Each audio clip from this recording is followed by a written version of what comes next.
우리 함께 인사하겠습니다. 잘 나오셨습니다. 성도님 얼굴만 봐도 은혜가 됩니다. 사랑하고 축복합니다. 사랑하고 축복합니다. 아멘.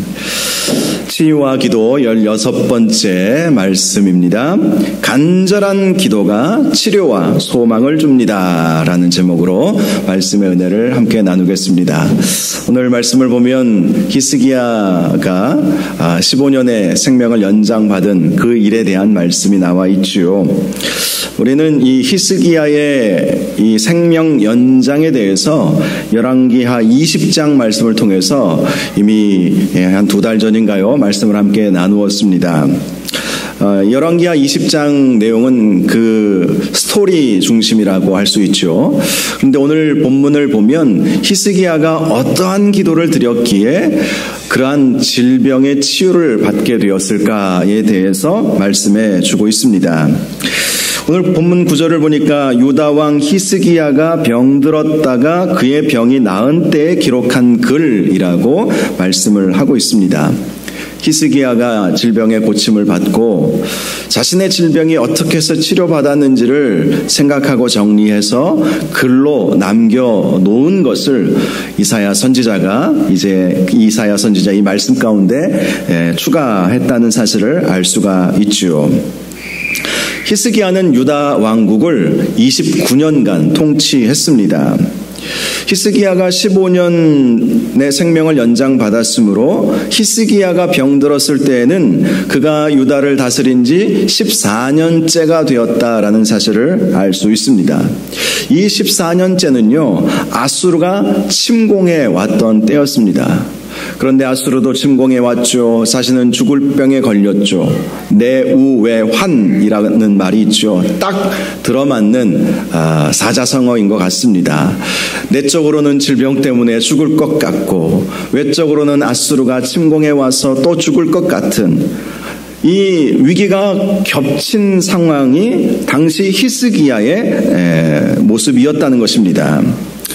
10절을 보면 그때 그의 나이가 중년의 때라고 말씀을 하고 있는데 대략 그의 나이가 40세쯤 되었을 때로 볼 수 있습니다.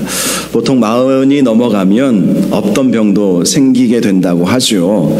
체력도 급격히 이전보다 청년의 때보다 떨어지고 또 우리가 나이가 들어가면서 이렇게 몸도 연약해지고 면역력도 떨어지고 그러면서 병이 오지 않습니까?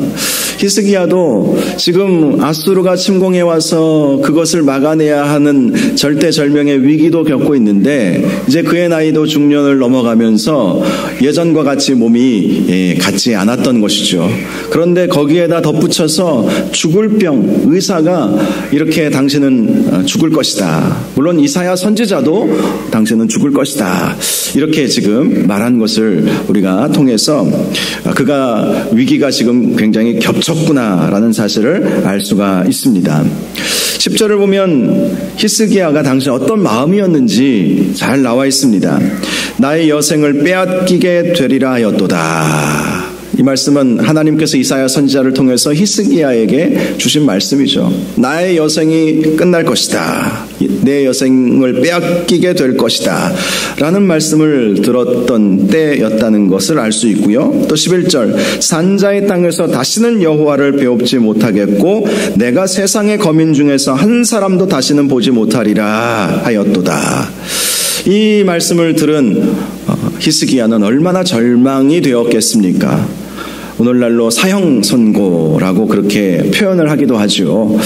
의사가 당신은 이제 6개월 남았습니다. 2개월밖에 살지 못할 것 같습니다. 1년을 넘기기 어려울 것 같습니다. 그 말을 들었을 때 환자들은 처음에는 다 절망을 한다고 하지 않습니까? 히스기야 선지자, 이 히스기야 왕도 더 이상 살 수 없을 것이다. 더 이상 살아있을 때 주님을 배우는 일은 이제 그치게 될 것이다.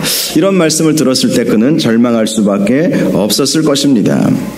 12절에도 이렇게 고백하죠. 나의 거처는 목자의 장막을 거둠같이 나를 떠나 옮겨졌고 직공이 배를 걷어 마름같이 내가 내 생명을 말았도다. 주께서 나를 틀에서 끊으시리니 조석간에 나를 끌어내시리라.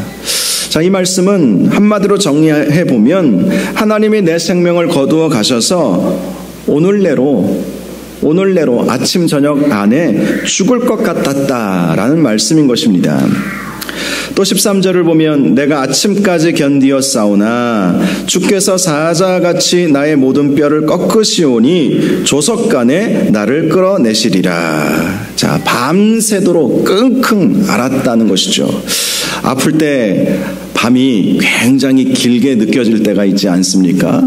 너무 힘든데 새벽은 오지 않는 것 같고 밤새도록 아파서 끙끙 앓았다라는 것을 말하는 것이죠. 오늘 밤을 넘기기 어려운 것 같은 그러한 마음을 그는 갖게 되었던 것입니다. 이제는 더 이상 견딜 힘도 없게 되었다는 것이죠. 한마디로 벼랑 끝에 선 것 같은 사면 초가의 상황이었다는 것입니다. 자, 이런 히스기야의 당시 상황, 너무나도 마음적으로 힘들고 너무나도 고통스럽고 오늘 저녁에 죽을 것 같고 밤은 길고 새날은 오지 않을 것 같은 그런 상황에 있었다는 것이죠. 그런 상황에서 히스기야는 하나님께 간절히 기도했음을 말씀해 주고 있습니다. 14절을 보면 나는 제비같이 학같이 지저귀며 비둘기같이 슬피 울며 내 눈이 쇠하도록 앙망하나이다. 여호와여 내가 압제를 받았사오니 나의 중보가 되옵소서. 이렇게 기도를 하게 된 것입니다. 히스기야는 눈물로 하나님께 간절히 기도했던 것입니다. 마치 제비와 학과 같이 지저귀며 기도했다는 거예요. 비둘기가 구구 이렇게 울면서 그렇게 소리를 지르는 것처럼 그도 슬피 울면서 기도했다는 것입니다. 눈에서는 눈물이 너무 많이 나와서 눈이 쇠할 정도로 하나님만 바라보며 기도했다는 것이죠. 그가 왜 이렇게 눈물로 기도했을까요? 신세를 한탄했기 때문이었을까요? 그렇지 않습니다. 그는 하나님의 구원을 바라보며 하나님 아버지의 긍휼을 기다렸기에 눈물로 기도했던 것이죠. 히스기야는 하나님의 아버지 마음을 잘 알고 있었습니다. 우리도 자녀를 키워보신 분들은 아시겠지만 부모는 자녀가 울 때 마음이 크게 움직이지 않습니까? 얼마나 힘들면 울까? 부모 앞에서 그렇게 울까? 그렇게 우리 부모들은 그렇게 생각을 합니다. 히스기야는 바로 그러한 하나님의 마음을 알았기에 하나님 아버지 나를 불쌍히 여겨 주옵소서 그렇게 슬피 울면서 하나님 앞에 기도했던 것입니다. 여러분, 울어야 할 상황에는 우리가 울어야 하지 않겠습니까? 지금 히스기야는 울어야 할 때예요. 웃을 수 있는 상황이 아닙니다. 이제 곧 죽게 되었는데 중년의 때라고는 하지만 아직도 젊은 때였어요. 40살이면 아직도 젊은 때라고 할 수 있죠. 당시도 마찬가지였습니다. 그런데 곧 죽게 생겼으니 그가 울지 않을 수 있었겠어요? 정말 울어야 할 때는 울어야 하는 것이죠. 하나님은 우리의 신음소리를 들으십니다. 여러분, 출애굽기 말씀을 보니까 어떻게 해서 이스라엘 백성이 출애굽하게 되었을까? 말씀을 보면 분명히 나와 있습니다. 여호와께서 이스라엘 백성의 신음소리를 들으셨으므로. 이스라엘 백성이 애굽의 압제 가운데 너무 고통스러워서 하나님 앞에 울며 하소연했던 것을 하나님께서 들으시고 출애굽시키실 계획을 세우신 것이죠. 그래서 모세를 부르시고 바로를 만나게 하시고 이스라엘 백성을 출애굽할 수 있도록 그렇게 해 주셨던 것입니다. 히스기야 왕은 바로 그렇게 하나님 앞에 간절히 눈물로 하나님의 긍휼을 소원하는 마음으로 기도했던 것이죠. 특별히 히스기야는 하나님의 말씀을 의지하면서 기도했음을 알 수 있습니다. 15절을 보면 주께서 내게 말씀하시고 또 친히 이루셨사오니 내가 무슨 말씀을 하오리까? 내 영혼의 고통으로 말미암아 내가 종신토록 방황하리이다 라고 말씀을 하고 있습니다. 히스기야는 그동안 자신의 삶을 돌아보면서 하나님께서 자신에게 말씀하여 주신 것은 다 이루어졌음을 알았죠. 하나님이 말씀하신 대로 모든 일들은 이루어진다는 사실을 그는 경험했습니다. 그러니 그가 생각하기를 내가 주님께 무슨 말씀을 드릴 수 있겠습니까? 제가 주님 앞에 말씀을 드리기보다는 주님의 말씀을 듣고 싶습니다. 지금 이런 기도를 드리고 있는 거예요. 무슨 말을 할 수 있겠습니까? 지금 사실 히스기야가 주님 앞에 말씀드릴 것은 주여 고쳐 주옵소서, 주여 나를 불쌍히 여겨 주옵소서, 사실 입알맞게 할 말이 더 이상 없겠죠. 그래서 히스기야가 하나님께 말씀드린 거예요. 주께서 내게 말씀하시고 그 말씀하신 것은 주님께서 다 친히 이루셨사오니 주여 제가 주님께 무슨 말씀을 드리기보다 주님께서 저에게 말씀하여 주옵소서. 주님의 그 한 말씀이면 이 모든 질병도 고침을 받을 줄로 믿습니다. 주여 나에게 말씀하여 주옵소서. 그동안 주께서 말씀하여 주신 것 다 이루어진 줄로 저는 경험했습니다. 이번에도 하나님 나에게 말씀하여 주옵소서. 제가 무슨 말씀을 드릴 수 있겠습니까? 저는 듣겠습니다. 이렇게 하나님 앞에 기도했던 것이죠. 또 16절을 보면 히스기야는 기도의 능력을 확신하며 기도했음을 알 수 있습니다. 주여 사람이 사는 것이 이에 있고 내 심령의 생명도 온전히 거기에 있사오니 원하건대 나를 치료하시며 나를 살려 주옵소서. 이에 있고 거기에 있다라는 것은 기도에 있다는 것을 말하는 것입니다. 사람이 사는 것도 기도에 있는 것이고 내 심령의 생명이 온전하게 임하게 되는 것도 기도에 있는 것입니다. 히스기야는 기도의 능력을 확신한 거예요. 기도해도 안 될 일은 안 되더라. 그것은 믿음 없는 그러한 생각인 것이죠. 그럴 수도 있어요. 그러나 기도자는 하나님은 기도를 들으시는 하나님이시고 내가 기도한 것보다 더 풍성히 이루어주시는 하나님이십니다. 여러분 믿음으로 기도하는 것이 중요한 것 아니겠습니까? 야고보서 5장에 믿음의 기도는 병든 자를 구원하리니 주께서 그를 일으키시리라 이렇게 말씀하고 있지 않습니까? 믿음의 기도가 중요한 거예요. 기도를 확신하는 것, 기도를 하나님께서 들으시고 기도에는 공짜가 없고 하나님께서 기도를 들으시고 역사하실 것이다. 할 수 있거든이 무슨 말이냐? 믿는 자에게는 능치 못할 일이 없느니라. 하나님이 말씀하여 주셨으니까 할 수 있거든이 아니라 할 수 있습니다. 주님께서 치료하실 것입니다. 주님께서 치료하십니다. 주님은 역사하십니다. 이렇게 선포하는 것이 중요한 것이죠. 히스기야는 바로 그러한 기도의 능력을 믿고 기도한 것입니다. 주여 한 말씀만 허락하여 주시면 그 말씀대로 이루어질 것입니다. 제가 주님 앞에 기도하는 그 기도는 하나님께서 반드시 응답하시는 역사가 일어나게 할 것입니다. 이렇게 하나님 앞에 기도한 것입니다. 이러한 히스기야의 기도가 그의 질병을 치유받게 했다는 것이죠. 15년의 생명을 연장받을 수 있었던 것은 히스기야가 간절히 하나님 앞에 기도했기 때문에, 실제로 열왕기상 20장 말씀을 보면 이사야 선지자를 통해서 너의 질병이 나을 것이다 라는 하나님의 말씀을 받게 되죠. 그리고 그 말씀대로 그는 치유를 받은 것입니다. 히스기야는 간절히 하나님 앞에 눈물로 기도했어요. 열왕기하 말씀을 보니까 그는 벽을 향하여서 간절히 눈물로 기도했다고 말씀하고 있습니다. 벽을 향하였다는 것은 세상 바라보지 않겠다는 것이거든요. 오직 주님만 바라보겠다는 것이거든요. 주님만 바라보면서 그렇게 기도했기에 그는 놀라운 치유의 역사를 경험하게 되었던 것입니다. 저와 여러분에게 있어서도 어떠한 질병이든지 어떠한 어려움이든지 하나님 앞에 간절히 말씀 의지하면서 눈물로 기도하시기를 바랍니다. 기도하시면 하나님께서 반드시 역사하여 주실 줄로 믿습니다. 히스기야는 이렇게 기도를 통해서 하나님의 은혜를 경험하게 되었던 것이고요. 그리고 나서 자신의 질병이 치유받은 이후에 그렇다면 왜 하나님께서 나에게 이런 고통의 과정을 겪게 하실까? 아니 치료해 주실 것 같으면 아예 처음부터 병을 안 주시면 더 좋지 않았을까? 이렇게 충분히 생각할 수 있지 않겠습니까?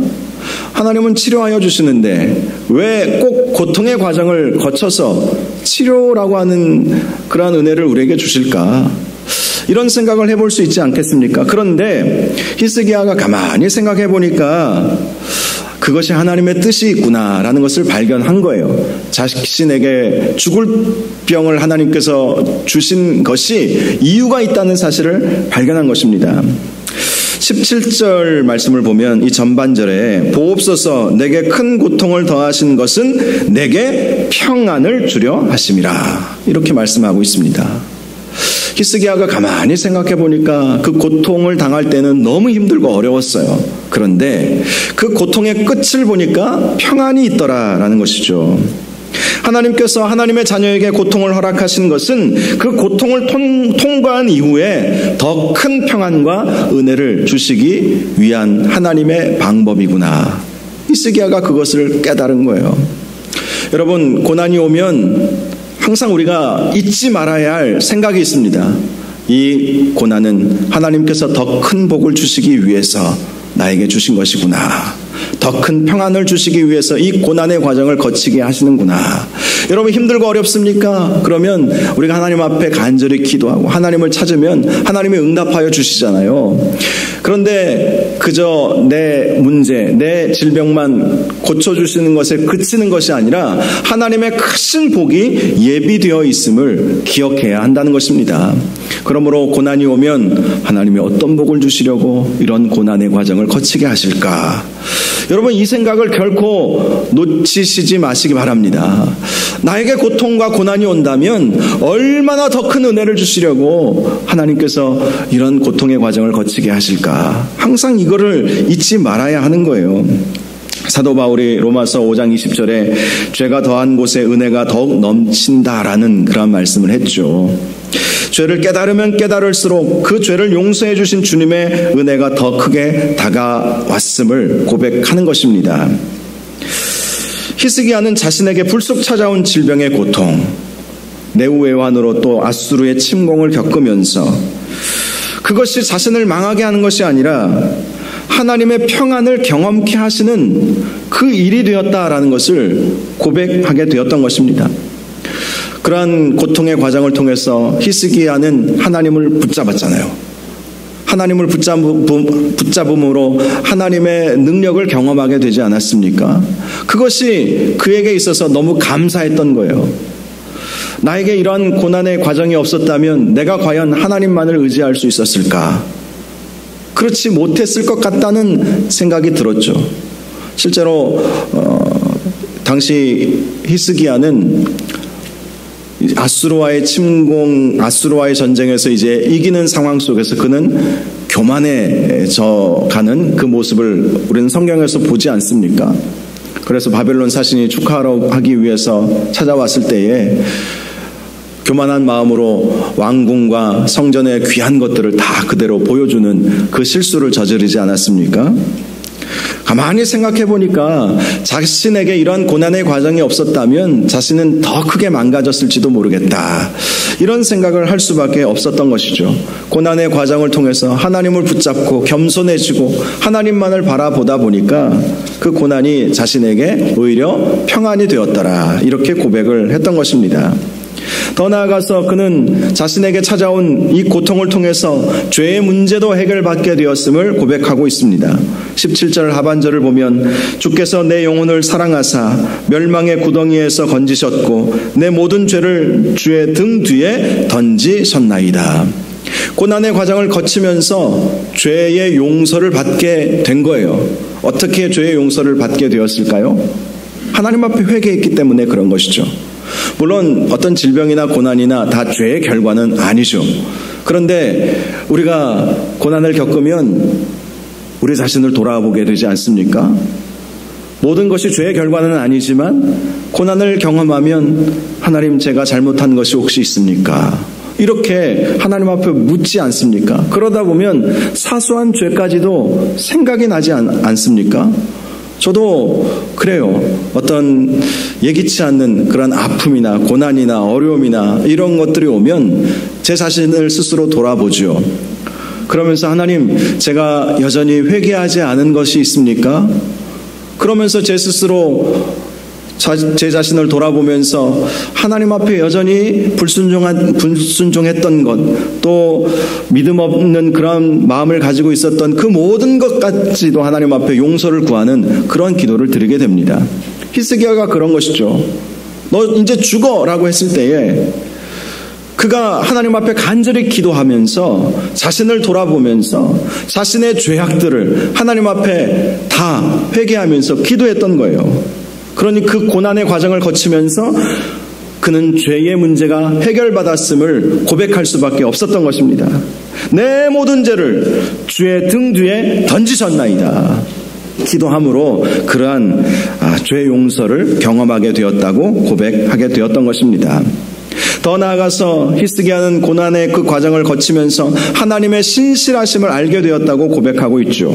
19절을 보면 오직 산자 곧 산자는 오늘 내가 하는 것과 같이 주께 감사하며 주의 신실을 아버지가 그의 자녀에게 알게 하리이다.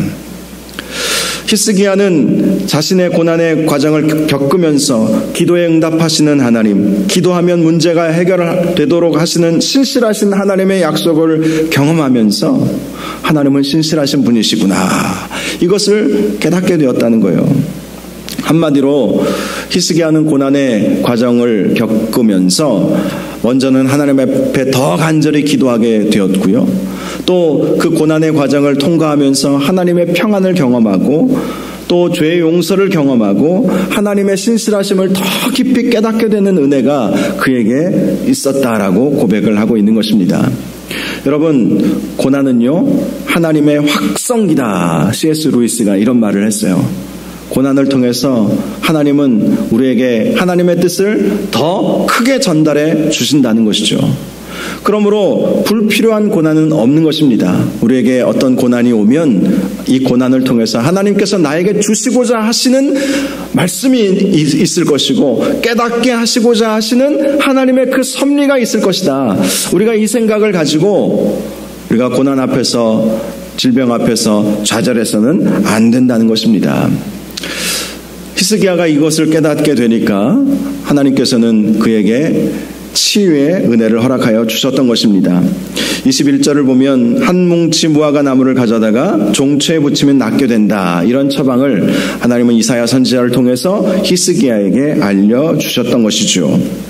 이 말씀을 통해서 당시 히스기야가 어떤 질병에 걸렸었는지 짐작할 수가 있습니다. 아마도 히스기야는 그 종기로 인해서 온몸이 썩어 들어가는 악성 피부병 혹은 나병, 오늘날로 말하면 피부암과 같은 그런 질병에 걸렸을 가능성이 아주 크죠. 그런데 하나님은 그 병을 고치기 위해서 한 뭉치 무화과를 가져다가 종초에 붙이라, 이렇게 말씀을 하셨다는 것입니다. 이 한 뭉치 무화과가 치료의 효과가 과연 있을까요? 현대의학적으로는 전혀 연관성이 없다라고 그렇게 말할 것입니다.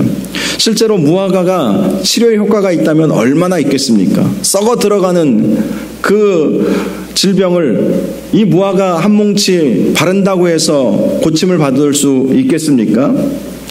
이 말씀은 한 뭉치 무화과가 약효가 있다는 것이 아닙니다. 이 말씀대로 문자 그대로 피부병이나 어디 가려움증이나 어디 아프면 무화과 사다가 한번 발라보십시오. 낫나? 오히려 더 상처가 깊어질지도 몰라요. 그렇다면 이 무화과 한 뭉치는 무슨 의미를 가지고 있겠습니까? 이것은 치료의 주권은 하나님께 있다, 이것을 말씀해 주는 것이죠. 히스기야는 하나님께서 치료하여 주신다는 사실을 무화과 한 뭉치를 붙임으로 경험했던 거예요. 이 무화과 사실 그냥 과일일 뿐이에요. 그거 붙인다고 그를 죽을 지경까지 이르게 했던 그 병이 낫는 것은 아니죠. 결국 치료의 주권은 하나님께 있음을 말씀하여 주시는 것입니다. 히스기야는 하나님께서 말씀하신 대로 무화과 한 뭉치를 붙이고 그의 질병을 고침받고 15년의 삶을 연장받게 되었던 것입니다. 사랑하는 여러분 중에 고난의 터널을 지나가는 분들이 계십니까? 하나님은 그 어떤 위기보다 크시다라는 사실을 결코 잊지 마시기를 바랍니다. 힘들고 어려울수록 하나님을 찾으시기 바랍니다. 하나님은 그걸 원하세요. 하나님을 찾도록 하시기를 원하시기 때문에 그 고난의 과정을 거치게 하시는 경우들이 참 많이 있습니다. 그 고난의 터널을 지나가면 하나님의 평안이 분명히 있을 것입니다. 죄의 용서를 경험하게 될 것입니다. 하나님은 신실하시다는 사실을 경험하게 될 것입니다. 그러한 은혜가 저와 여러분들 가운데 있기를 원합니다. 특별히 히스기야가 간절히 하나님께 기도하고 하나님의 말씀을 의지했던 것처럼 우리도 이 시간 하나님 앞에 간절히 기도하고 주여 제가 주님께 무슨 말씀 드릴 수 있겠습니까? 주여 한 말씀만 허락하여 주옵소서. 내가 네 병을 고칠 것이다. 내가 너를 치유할 것이다. 내가 너와 함께 할 것이다. 내가 너를 사랑하노라. 사실 이 한 말씀만 또렷하게 들을 수만 있다면 그 한 말씀으로 인해서 말씀의 능력이 우리 가운데 이루어지게 될 것입니다. 이 밤에 아픈 곳에 손을 대시고 함께 기도할 수 있기를 원합니다. 주여 고쳐 주옵소서. 주여 나를 살려 주옵소서. 주여 한 말씀만 허락하여 주옵소서. 모든 질병으로부터 벗어나게 하여 주시옵시고 이 질병의 과정을 통해서 하나님은 살아계시고 또 하나님은 우리에게 평안을 주시고 더 큰 복을 예비하여 주셨음을 믿고 절망하지 않게 하시고 우리를 치료하시는 하나님만을 바라보는 우리 모든 이 과정이 될 수 있도록 인도하여 주시옵소서. 우리 이런 제목으로 주여 한번 부르짖고 함께 기도하겠습니다. 주여 거룩하시고 존귀하신 아버지 하나님, 히스기야가 하나님 앞에 간절히 눈물로 호소하며 기도하였습니다. 하나님, 그는